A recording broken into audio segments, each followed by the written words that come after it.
화장실 청소한다고 무시하던 72살 할머니, 사실은 이 대형 대학병원 건물주였고 환자 내쫓던 의사들 인생이 통째로 뒤집힌 날입니다. 구독과 좋아요, 알림 설정 부탁드립니다. 여러분의 응원이 더 좋은 이야기를 만드는 힘이 됩니다. 저는 올해로 72, 한빛대학교병원 지하 화장실을 쓸고 닦는 윤정순입니다. 새벽 5시 반. 알람이 울리기도 전에 눈이 떠집니다. 일은 넘어서도 몸은 정직하더군요. 세수를 하고 누런 고무 장갑을 챙겨 넣었습니다. 고무 앞치마도요. 거울을 보니 허리가 많이 굽었습니다. 하지만 눈빛만큼은 또렷했죠.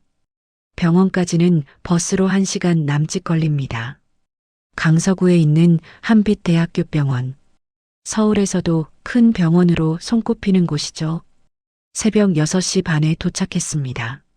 직원 출입구로 들어가 지하로 내려갔습니다. 청소 도구함이 있는 곳이에요. 물 묻은 슬리퍼로 갈아 신고 고무 앞치마를 둘렀습니다. 그리고 청소 카트를 밀고 지하 화장실로 향했어요. 간밤에 나온 것들이 있었습니다. 구토 자국, 피 묻은 휴지, 바닥에 흩어진 쓰레기들. 아마 응급실에서 올라온 환자 보호자들이 급하게 들렀다 간 모양이었어요. 걸레를 빨아 하나하나 닦아냅니다. 허리를 굽히고 또 굽혔죠. 무릎이 시큰거렸지만 참았습니다.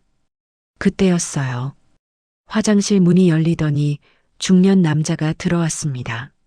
아줌마, 여기 좀 빨리 치워요. 사람 다니는 데잖아요. 말투가 퉁명스러웠어요. 저를 사람이 아니라 기계처럼 대하는 목소리였습니다. 네, 금방 치울게요. 고개를 숙이고 대답했습니다. 속으로는 서운했지만 표정에 내색하지 않았어요. 이런 일이 한두 번이 아니니까요. 청소를 마치고 엘리베이터를 탔습니다. 외래 진료동 3층으로 올라가야 했거든요. 엘리베이터 안에 의사 2명과 간호사 1명이 타고 있었습니다. 하얀 가운을 입은 젊은 의사가 말했어요. 요즘 청소 용역 퀄리티가 별로네. 어제도 복도에 물기 남아있던데. 옆에 있던 간호사가 웃으며 받았습니다. 요즘 사람들 나이 먹고도 저런 일이나 하고 싶을까요? 저는 구석에 서서 고개를 숙이고 있었어요. 투명인간 취급을 받는 기분이었습니다. 마치 제가 거기 없는 것처럼 말하는 거예요. 3층에 내려 복도를 닦았습니다. 중환자실 근처였어요. 그때 간호사실 앞에서 대화 소리가 들렸습니다. 간호사 김나영이라는 이름표를 단 여자가 환자 보호자에게 말하고 있었어요. 어머니 상태가 나아지지가 않으셔서요. 보호자분들도 힘드시고 병원비도 계속 나오니까 요양병원 쪽으로 전원하시는 게 어떠세요? 보호자는 나이 든 남자였습니다. 고개를 떨구고 있었어요. 그래도 어머니가 여기 계시고 싶다고 하시는데 계속 계셔봤자 호전되실 가능성이 낮아요. 차라리 편하게 지내실 수 있는 곳으로 옮기시는 게. 저는 복도 끝에서 걸레질을 하며 그 대화를 들었습니다. 가슴이 답답했어요. 환자가 원하는 게 아니라 병원이 원하는 대로 내보내려는 것 같았거든요. 그때 중환자실 문이 열렸습니다. 침대에 누워 계신 할머니가 보였어요. 이르는 훌쩍 넘어 보였습니다. 산소 마스크를 쓰고 계셨죠. 할머니 눈에서 눈물이 흘러내리는 게 보였어요. 아마 옆에서 나누는 대화를 들으신 모양이었습니다. 나는 그냥 여기 있으면 안 되나? 작은 목소리였지만 제 귀에 또렷하게 들렸습니다. 청소를 마치고 카트를 밀고 가는데 간호사 김나영이 복도를 지나가다 제 카트에 부딪혔어요. 아휴! 김나영이 들고 있던 서류 파일을 떨어뜨렸습니다. 바닥에 서류들이 흩어졌어요. 제가 급히 주우려고 허리를 굽히는데 김나영이 짜증 섞인 목소리로 말했습니다. 아휴, 이 좁은 데서 카트 좀 치워요. 아주머니. 사람 다니는데 방해하지 말고. 죄송합니다. 고개를 숙여 사과했습니다. 하지만 속으로는 화가 났어요. 제가 먼저 가고 있었는데 김나영이 핸드폰을 보며 걷다가 부딪힌 거였거든요. 그래도 참았습니다. 청소 용역 직원이 뭐라고 할 수 있겠어요. 서류를 다 주워 건네주고 카트를 밀어 구석으로 옮겼습니다. 김나영은 인사 한마디 없이 그냥 가버렸어요. 오후가 됐습니다. 점심시간이 지나고 외래 진료가 다시 시작됐어요. 복도에 사람들이 많아졌습니다. 진료실 앞을 지나가는데 안에서 큰 목소리가 들렸습니다.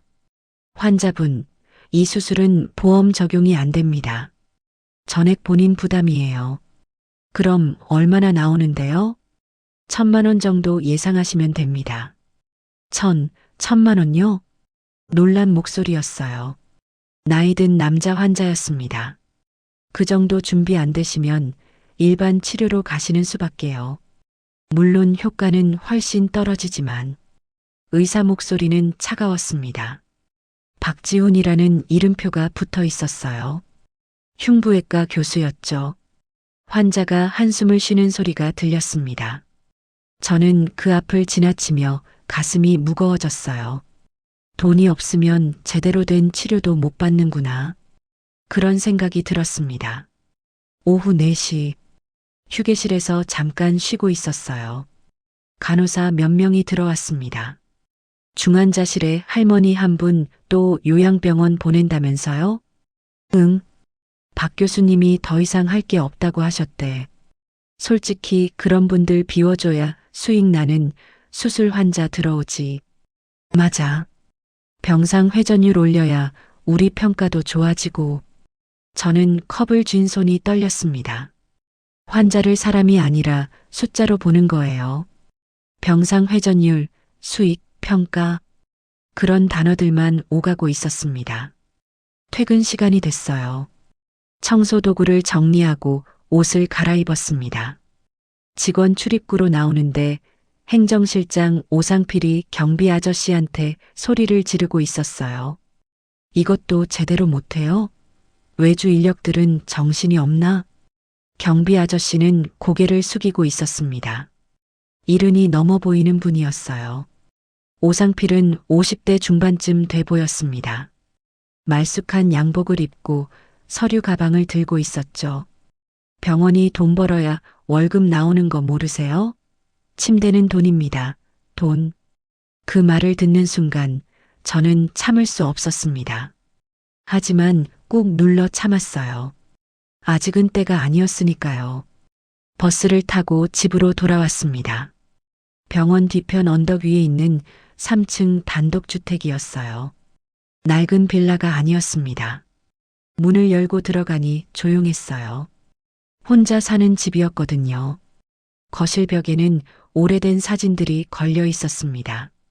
병원 개원식 사진, 현판식 사진, 남편 정광호와 함께 찍은 흑백 사진. 남편이 세상을 떠난 지 벌써 10년이 됐습니다. 소파에 앉아 사진을 바라봤습니다. 젊은 시절의 저와 남편이 병원 앞에 서 있는 사진이었어요. 1980년대였습니다. 남편 정광호는 동네 의원에서 의사로 일하고 있었죠. 저는 간호조무사였고요. 어느 날 남편이 말했습니다. 정순 씨, 우리 병원 하나 만들어 봅시다. 병원이요? 돈이 어디 있어요? 빚을 내서라도 해야죠. 제대로 된 병원 하나 없어서 환자들이 얼마나 고생하는데요. 남편은 결국 폐공장 건물을 샀습니다. 은행 대출을 받고 친척들한테 돈을 빌려서요. 그 건물을 개조해서 작은 병원을 만들었어요. 처음엔 병상이 20개밖에 안 됐습니다. 의사는 남편 혼자였고 간호사도 저 포함해서 3분이었어요. 하지만 남편은 환자를 정성껏 돌봤습니다. 돈이 없는 환자한테는 진료비를 깎아주기도 했죠. 밤낮 없이 일했어요. 그렇게 10년이 지나자 병원이 커졌습니다. 환자들이 입소문을 내줬거든요. 돈보다 환자를 먼저 생각하는 병원이라고요. 남편은 병원을 증축했습니다. 3층짜리 건물을 5층으로 늘렸어요. 그리고 옆 땅도 사서 신관을 지었습니다. 1990년대 중반 병원은 대학병원으로 승격됐어요. 한빛대학교 의과대학과 협약을 맺고 한빛대학교병원이 된 겁니다. 남편과 저는 병원 땅과 건물을 부부 공동 명의로 갖고 있었습니다. 재단에는 임대해주는 방식이었어요.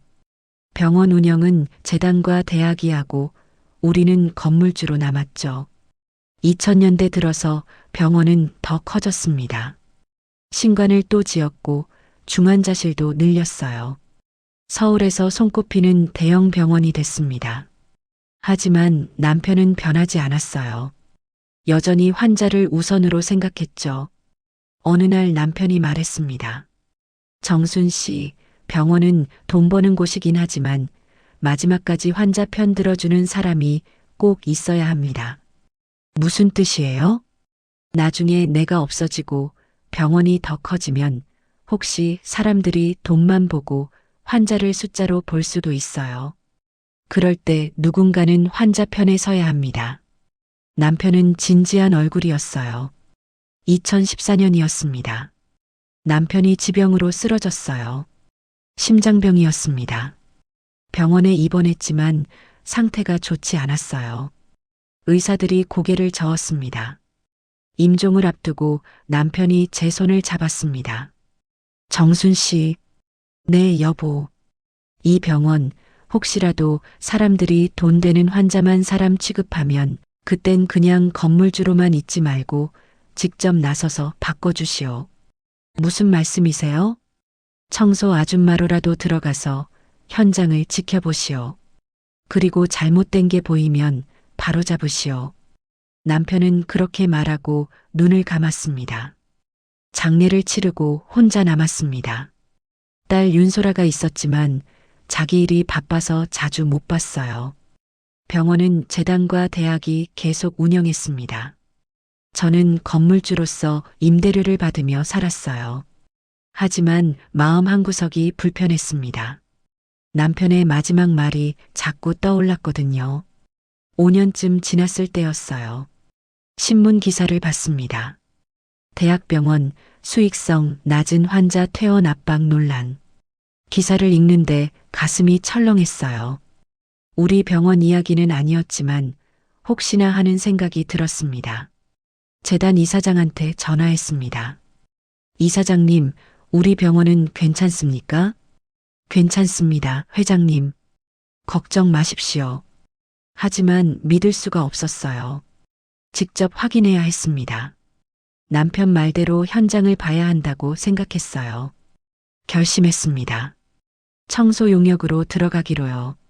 재단 이사장한테 말했습니다. 제가 익명으로 병원에서 일하고 싶습니다. 네, 무슨 말씀이세요? 청소 용역 회사에 지원해서 현장을 보겠습니다. 아무한테도 제 정체를 말하지 마십시오. 하지만 이건 건물주로서 제 권리입니다. 임대 계약서에도 명시돼 있죠. 건물 관리 및 운영 감시 권한이요. 이사장은 결국 동의했어요. 청소 용역 회사에 지원했습니다. 면접을 봤죠. 할머니, 나이가 70이 넘으셨는데 괜찮으시겠어요? 괜찮습니다. 건강합니다. 새벽 일찍 나와야 하고 힘든 일인데 상관없습니다. 합격했습니다. 그렇게 3년 전부터 병원 청소를 시작했어요. 처음엔 낯설었습니다. 제가 남편과 함께 세운 병원인데 청소 아줌마로 화장실을 닦다니요. 하지만 곧 익숙해졌어요. 그리고 보이기 시작했습니다. 남편이 걱정했던 것들이요. 의사들이 환자를 대하는 태도, 간호사들의 차가운 말투, 행정실에서 병상 회전율만 따지는 모습, 모두 제 눈에 들어왔습니다. 서랍을 열어 서류들을 꺼냈습니다. 병원 토지 등기부등본, 건물 등기부등본, 재단과의 임대차 계약서, 모두 제 이름으로 돼 있었어요. 소유자 윤정순. 남편이 돌아가시기 전에 모든 지분을 제 명의로 옮겨뒀거든요. 서류를 다시 넣고 침대에 누웠습니다. 남편 목소리가 들리는 것 같았어요. 정순 씨, 이제는 당신이 나서야 합니다. 다음 날 아침이었습니다.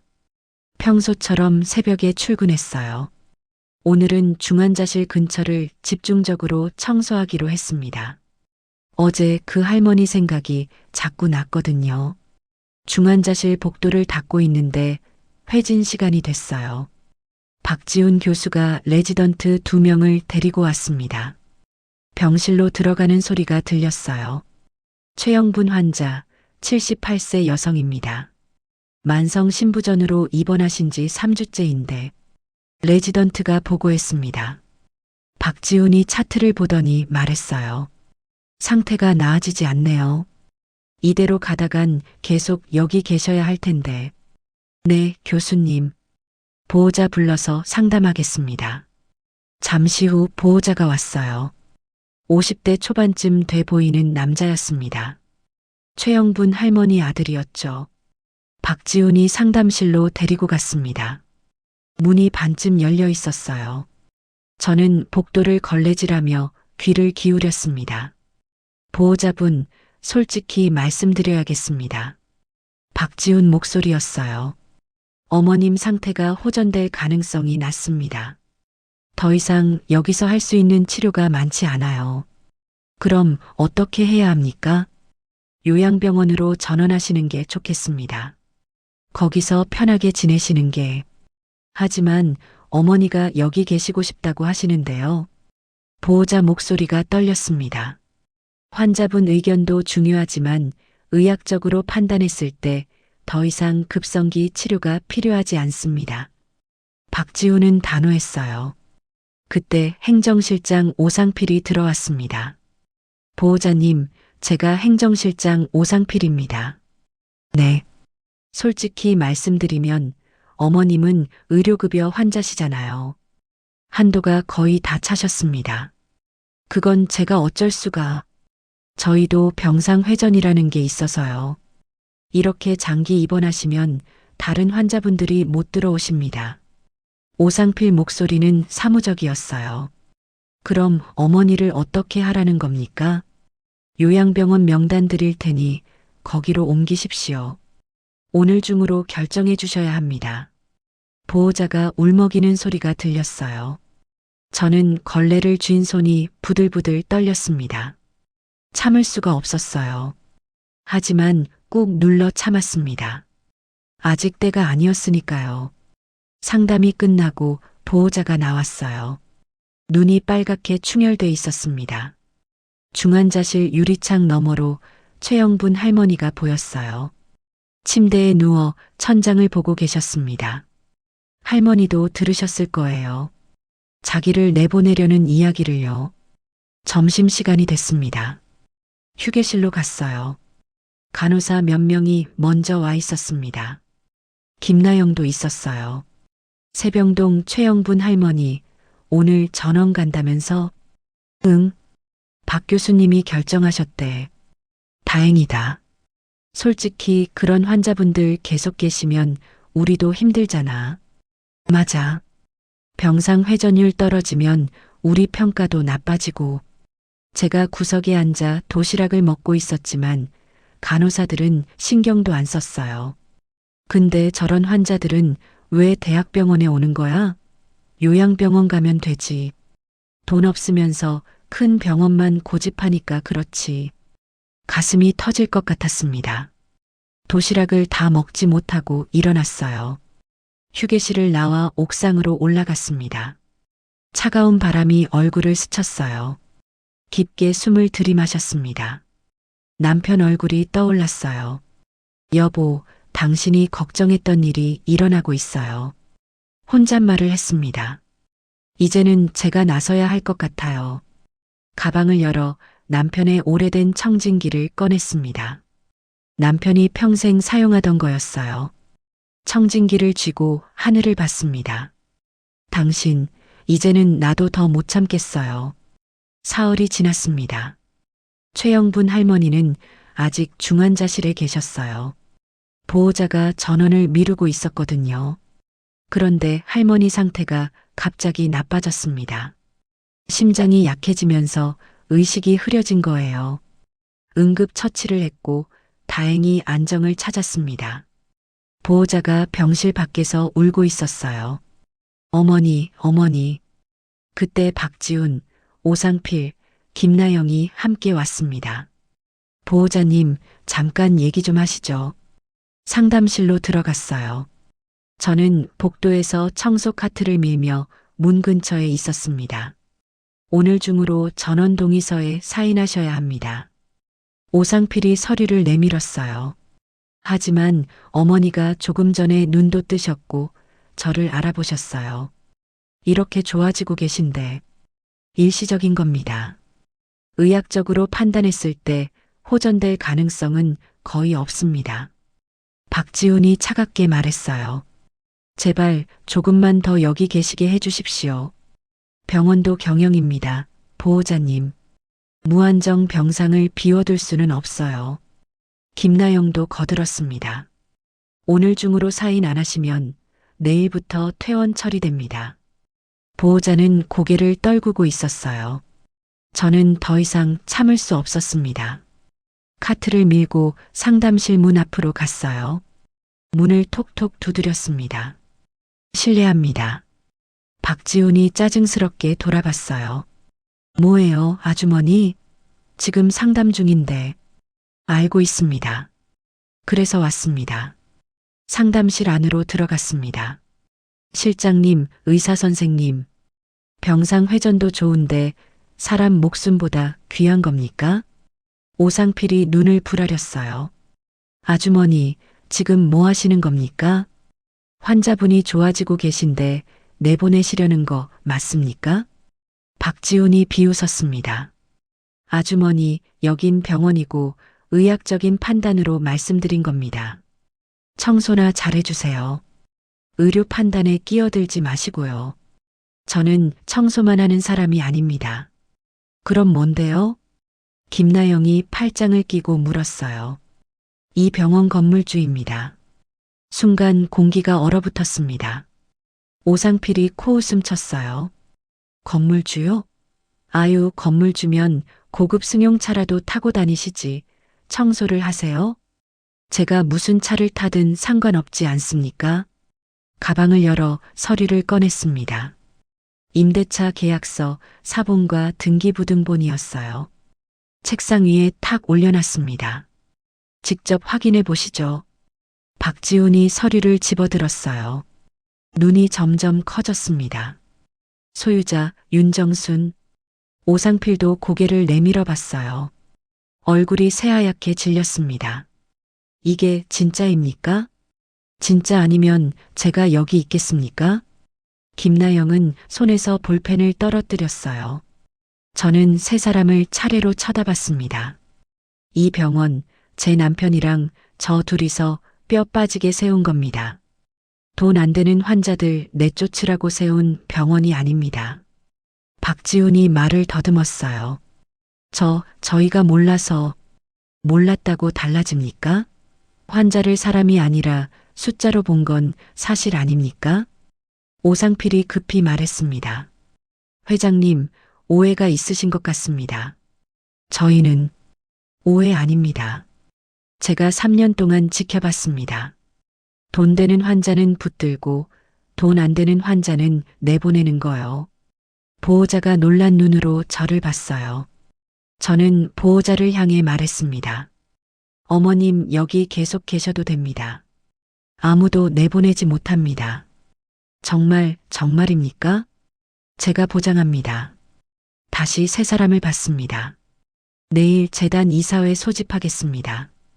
임대인으로서 계약 재검토 및 운영 평가를 하겠습니다. 오상필이 떨리는 목소리로 물었어요. 그게 무슨, 이 병원이 제대로 운영되고 있는지 확인하겠다는 겁니다. 문제가 있으면 계약 조건을 바꿀 수도 있습니다. 박지훈 얼굴에서 핏기가 싹 가셨어요. 회장님, 저희가 잘못했습니다. 이제 와서 사과해서 될 일입니까? 상담실을 나왔습니다. 복도를 걸어가는데 다리가 후들거렸어요. 하지만 시원했습니다. 오랫동안 참았던 말을 드디어 한 거예요. 다음 날 아침이었습니다. 재단 이사장한테 전화했어요. 이사장님, 이사회를 소집해 주십시오. 무슨 일이십니까? 병원 운영에 문제가 있습니다. 직접 확인하고 조치를 취하겠습니다. 알겠습니다, 회장님. 이틀 후 이사회가 열렸습니다. 재단 이사들, 대학 측 인사들, 병원장이 모였어요. 박지훈, 오상필, 김나영도 불려왔습니다. 저는 평소처럼 청소복이 아니라 단정한 옷을 입고 참석했어요. 회의실 문이 열렸습니다. 제가 들어가자 모두 자리에서 일어났어요. 윤 회장님, 어서 오십시오. 재단 이사장이 인사했습니다. 상석에 앉았어요. 박지훈과 오상필, 김나영은 구석에 서 있었습니다. 오늘 이사회를 소집한 이유는 병원 운영 실태를 점검하기 위해서입니다. 제 목소리는 차분했지만 단호했어요. 지난 3년 동안 저는 청소 용역 직원으로 이 병원에서 일했습니다. 이사들이 술렁거렸어요. 그 과정에서 심각한 문제들을 목격했습니다. 환자를 사람이 아니라 숫자로 보는 풍토, 돈 안 되는 환자를 내쫓는 관행, 의료 약자를 차별하는 태도. 병원장이 당황하며 말했습니다. 회장님, 구체적으로 어떤? 박지훈 교수, 의료급여 환자에게 요양병원 전원을 강요했습니다. 의학적 판단이 아니라 병상 회전율 때문이었죠. 박지훈이 고개를 떨궜어요. 오상필 실장, 환자 보호자에게 병상은 돈이라고 말했습니다. 외주 인력을 무시하고 함부로 대했습니다. 오상필 얼굴이 하얗게 질렸습니다. 김나영 간호사, 환자에게 차가운 말투로 퇴원을 압박했습니다. 김나영은 눈물을 흘리고 있었어요. 이게 우리가 만든 병원입니까? 환자를 위한 병원입니까? 돈을 위한 병원입니까? 이사장이 대답했습니다. 죄송합니다, 회장님. 저희가 관리 감독을 소홀히 했습니다. 저는 당장 병원을 폐쇄하자는 게 아닙니다. 모두가 귀를 기울였어요. 대신 환자를 사람으로 보는 병원으로 바꾸자는 겁니다. 그게 안 되면 잠시 말을 멈췄습니다.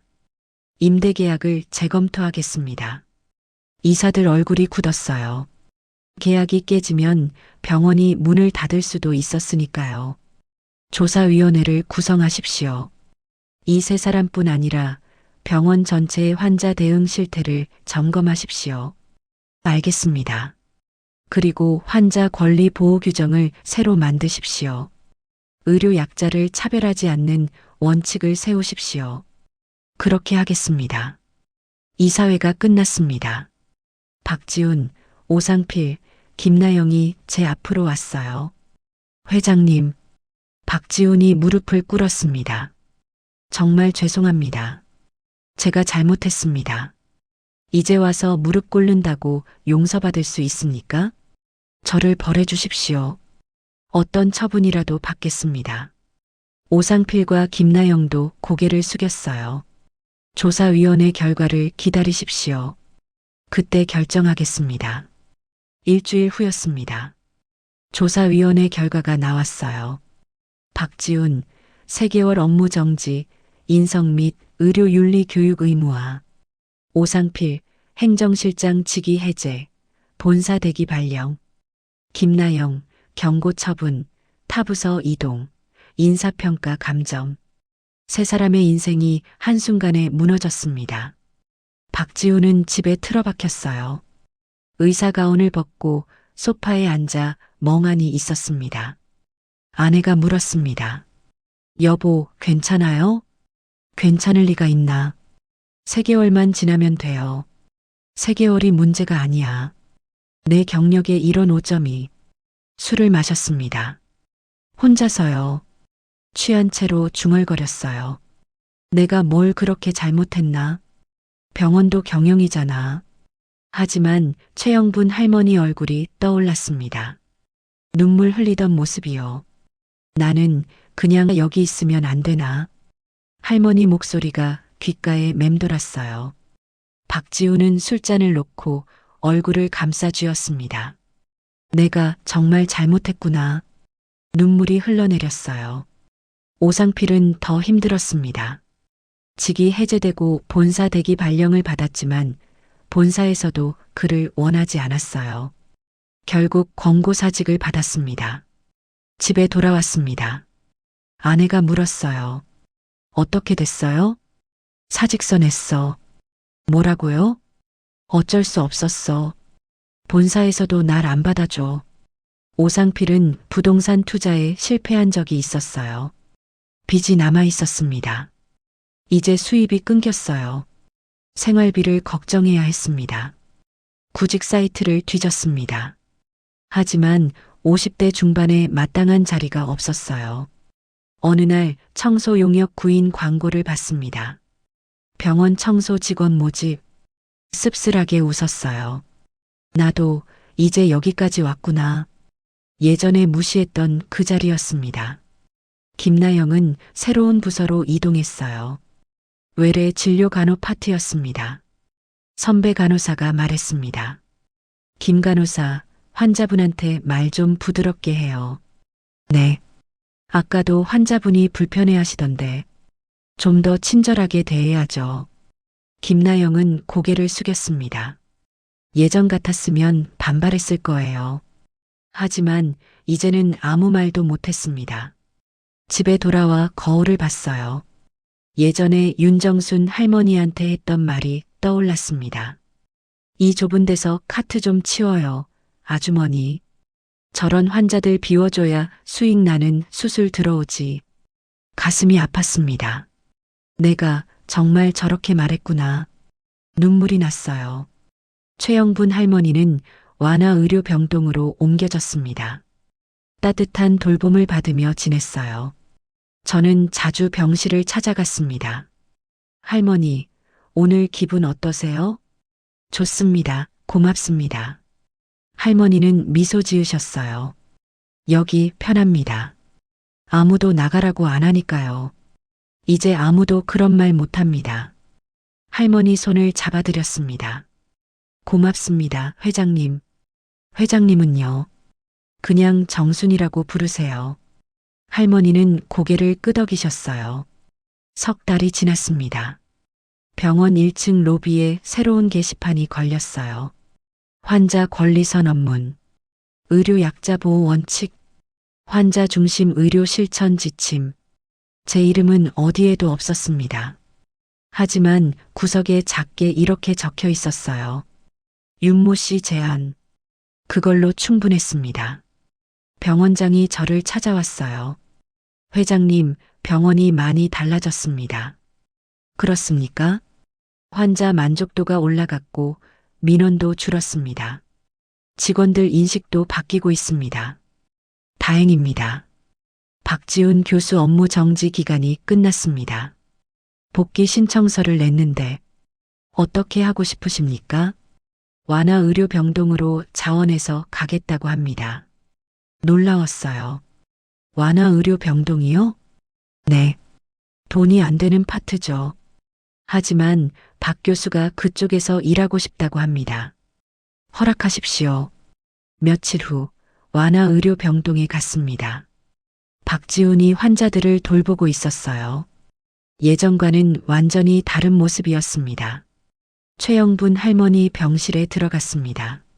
할머니, 안녕하세요. 박지훈이 부드럽게 말했어요. 오늘 컨디션 어떠세요? 좋아요, 선생님. 식사는 잘하셨어요? 네, 잘 먹었어요. 박지훈이 할머니 손을 잡아드렸습니다. 불편한 거 있으면 언제든지 말씀하세요. 고맙습니다. 박지훈이 병실을 나왔어요. 복도에서 저와 마주쳤습니다. 회장님, 박 교수님, 할머니께 진심으로 사과드렸습니다. 할머니가 뭐라고 하시던가요? 용서해 주셨습니다. 저 같은 사람을 박지훈 눈에 눈물이 고였어요. 회장님, 저를 다시 쓰게 해주셔서 감사합니다. 두 번째 기회를 주는 건 저입니다. 하지만 그 기회를 살리는 건 선생님 몫입니다. 명심하겠습니다. 며칠 후 김나영이 저를 찾아왔습니다. 외래 진료가 끝난 오후였어요. 청소복을 입은 저를 복도에서 만났습니다. 회장님, 김 간호사, 김나영이 눈물을 흘렸어요. 죄송합니다. 정말 죄송합니다. 무엇이 죄송합니까? 그날 회장님께 함부로 말했던 거 밤마다 생각났습니다. 그래요? 환자분들한테도 회장님께도 너무 함부로 했습니다. 제가 정말 잘못했습니다. 진심이 느껴졌어요. 잠시 침묵했습니다. 김 간호사, 네. 사람이 실수도 하지요. 중요한 건 그 다음에 어떻게 사느냐겠죠. 김나영이 고개를 들었어요. 다시 기회를 주시는 겁니까? 기회는 스스로 만드는 겁니다. 앞으로 어떻게 하느냐에 달렸어요. 열심히 하겠습니다. 진심으로 환자분들을 대하겠습니다. 고개를 숙여 인사하고 갔습니다. 하지만 오상필은 달랐습니다.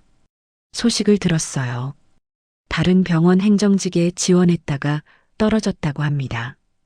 이력서에 한빛대학교병원 경력이 있었지만 퇴사 사유를 물어보니 대답을 못했대요. 결국 작은 요양병원 사무직으로 들어갔다고 했습니다. 그곳에서도 여전히 불평만 한다는 소문이 들렸어요. 내가 뭘 잘못했냐? 병원 경영을 생각한 건데 끝까지 자기 잘못을 인정하지 않았습니다. 모든 사람이 다 용서받는 건 아니었어요. 변하지 않는 사람도 있었습니다. 6개월이 지났습니다. 최영분 할머니가 평온하게 세상을 떠나셨어요. 장례식에는 많은 사람이 왔습니다. 박지훈도 왔고 김나영도 왔어요. 할머니는 마지막까지 웃으셨습니다. 고마웠습니다. 모두. 그 말을 남기고 눈을 감으셨어요. 장례를 마치고 병원 옥상으로 올라갔습니다. 작은 추모 공간이 마련돼 있었어요. 할머니를 위한 공간이었습니다. 촛불을 하나 켰습니다. 할머니, 편히 쉬세요. 혼잣말을 했어요. 서울 야경이 펼쳐져 있었습니다. 불빛들이 반짝였어요. 저는 72 여전히 이 병원 화장실을 닦습니다. 사람들은 묻습니다. 왜 청소를 계속하느냐고요. 건물 주면 편하게 집에 있으면 되지 않느냐고요. 하지만 저는 알아요. 돈 있고 없고 젊고 늙고 가운 입었고 고무장갑 꼈고 그게 사람 가치는 아니라는 걸요. 남편이 말했습니다. 환자 편에 서는 사람이 꼭 있어야 한다고요. 그 사람이 제가 될 수 있다면 저는 기꺼이 청소 아줌마로 남겠습니다. 아침이 됐어요. 평소처럼 새벽 5시 반에 일어났습니다. 병원으로 향했어요. 직원 출입구로 들어가는데 간호사 한 명이 저를 봤습니다. 안녕하세요, 정순 선생님. 예전엔 아줌마라고 불렀는데 이제는 선생님이라고 부릅니다. 안녕하세요. 웃으며 인사했어요. 지하로 내려가 청소 도구를 챙겼습니다. 화장실을 닦기 시작했어요. 환자 한 분이 들어왔습니다. 아줌마 고생이 많으시네요. 아니에요. 괜찮습니다. 새벽부터 이렇게 일하시니 사람이 하는 일이면 다 귀한 거죠. 환자가 고개를 끄덕이고 나갔어요. 청소를 마치고 복도를 걸었습니다. 중환자실 앞을 지나갔어요. 유리창 너머로 환자들이 보였습니다. 박지훈이 환자를 돌보고 있었어요. 부드러운 손길로요. 김나영도 옆에서 돕고 있었습니다. 환자에게 미소 지으며요. 변했습니다. 사람들이 변했어요. 물론 모든 사람이 변한 건 아닙니다. 오상필처럼 변하지 않는 사람도 있었죠. 하지만 중요한 건 변할 수 있다는 거예요. 두 번째 기회를 잡을 수 있다는 겁니다. 옥상으로 올라갔습니다. 햇살이 따뜻했어요. 서울 시내가 한눈에 보였습니다. 저는 난간에 기대서서 생각했어요. 어쩌면 우리 주변에도 겉으론 누추해 보여도 마음만은 가장 큰 건물주 같은 사람들이 숨어 있는지 모릅니다. 청소하는 아줌마, 경비 서는 아저씨, 식당에서 설거지하는 분들, 그분들을 함부로 대하지 마십시오. 겉모습만 보고 판단하지 마십시오. 그 안에 어떤 이야기가 있는지, 어떤 마음을 품고 있는지 우리는 모릅니다. 저는 내려왔습니다. 다시 일을 시작할 시간이었어요. 1층 로비를 지나가는데 딸 윤소라가 기다리고 있었습니다. 엄마, 소라야, 왜 왔니? 엄마 보고 싶어서요. 딸이 제 손을 잡았습니다. 엄마, 이제는 알겠어요. 뭘? 왜 엄마가 청소를 계속하시는지요? 딸 눈에 눈물이 고였어요. 처음엔 이해 못했어요. 건물 주면 편하게 계시면 되는데 왜 굳이 청소를 하시나? 부끄럽기도 했고요. 그랬구나. 근데 이제 알겠어요. 엄마는 아빠 뜻을 지키고 계신 거였죠. 환자 편에 서는 사람으로요. 그래, 그랬단다. 딸이 저를 안아줬습니다. 엄마, 자랑스러워요. 가슴이 뭉클했습니다. 고맙다, 소라야. 딸이 돌아갔습니다. 저는 다시 청소 카트를 밀었어요. 2층으로 올라가는데 박지훈이 내려오고 있었습니다. 회장님, 박 교수님, 오늘 새로운 환자분이 오셨어요. 완화의료병동으로요. 그래요? 혼자 사시는 할아버지신데 가족이 안 계세요. 제가 잘 돌보겠습니다. 부탁합니다. 박지훈이 고개를 숙여 인사하고 갔습니다. 저는 2층 복도를 닦았습니다. 환자들이 오가고 보호자들이 지나갔어요. 어떤 분은 제게 인사했고 어떤 분은 그냥 지나갔습니다. 괜찮았어요. 모든 사람이 저를 알아줄 필요는 없었으니까요. 중요한 건 이 병원이 환자를 위한 곳이라는 거예요. 돈 때문에 환자를 내쫓는 곳이 아니라 끝까지 환자 편에 서는 곳이라는 겁니다. 그걸 지키는 게 제 역할이었습니다. 점심시간이 됐어요. 휴게실로 갔습니다. 도시락을 먹고 있는데 젊은 간호사가 옆에 앉았습니다. 선생님, 오늘도 고생 많으세요. 아니야, 괜찮아. 선생님 같은 분이 계셔서 저희도 배웁니다. 내가 뭘?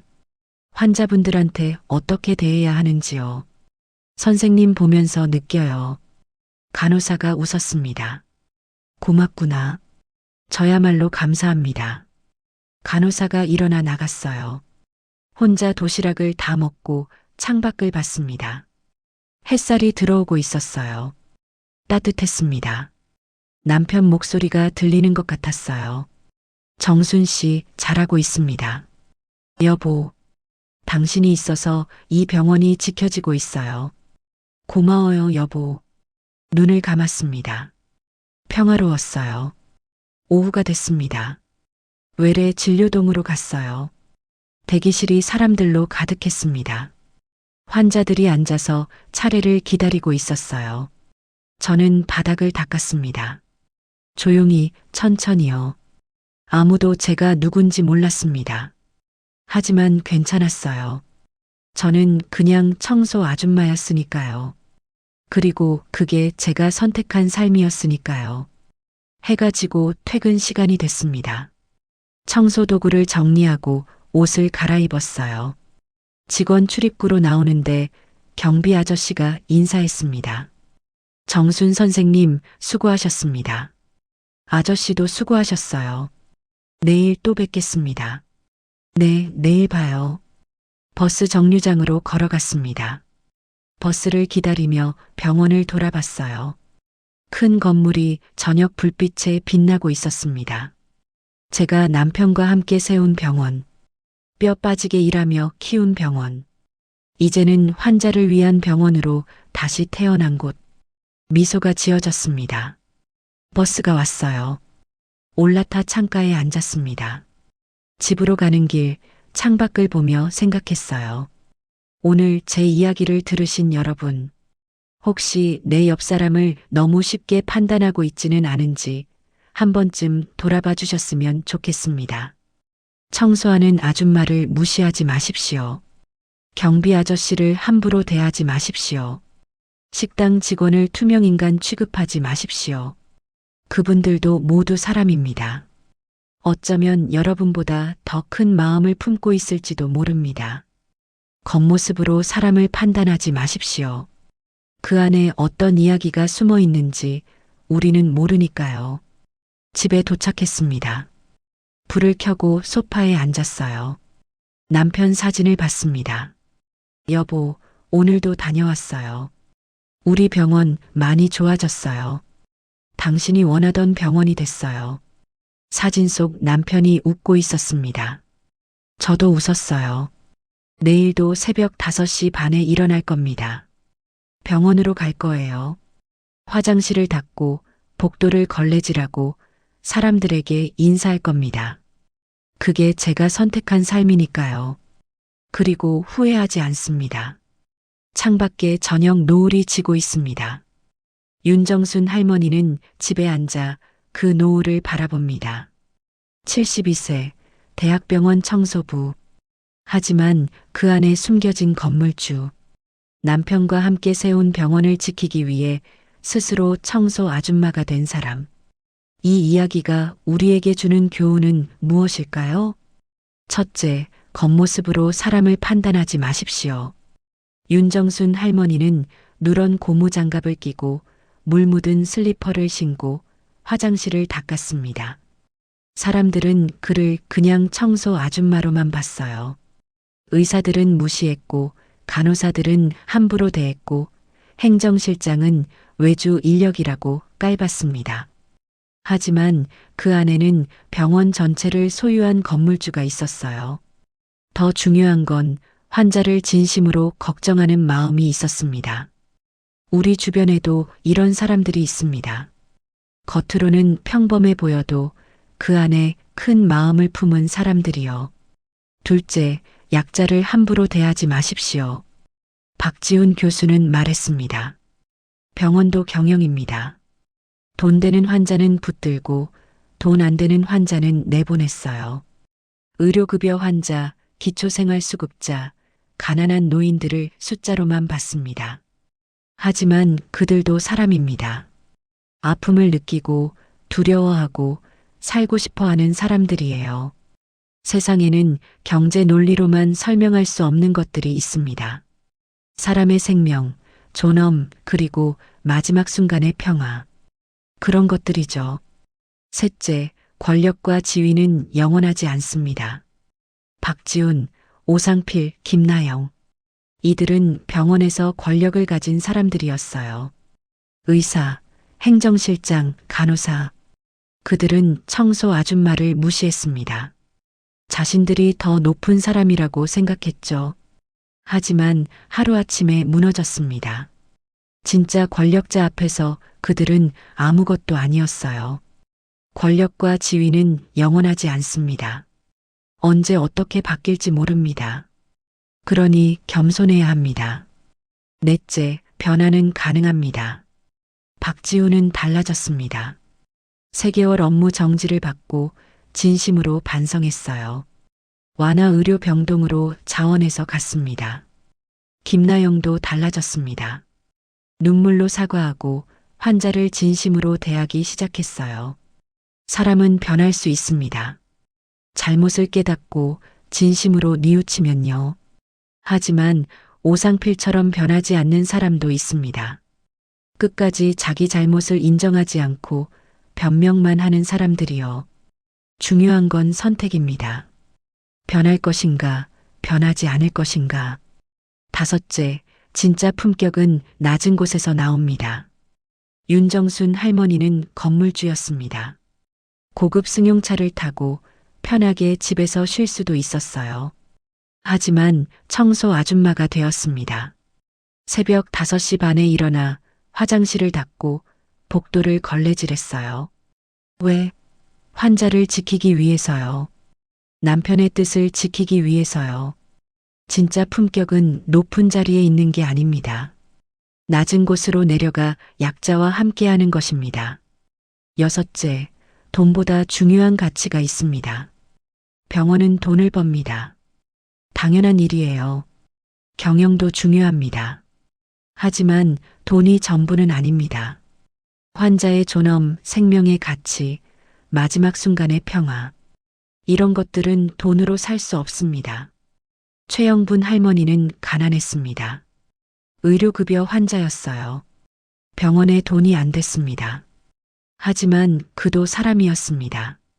마지막까지 존엄하게 대우받을 권리가 있었어요. 윤정순 할머니는 그걸 지켰습니다. 일곱째, 작은 목소리에 귀 기울이십시오. 나는 그냥 여기 있으면 안 되나? 최영분 할머니의 작은 목소리였습니다.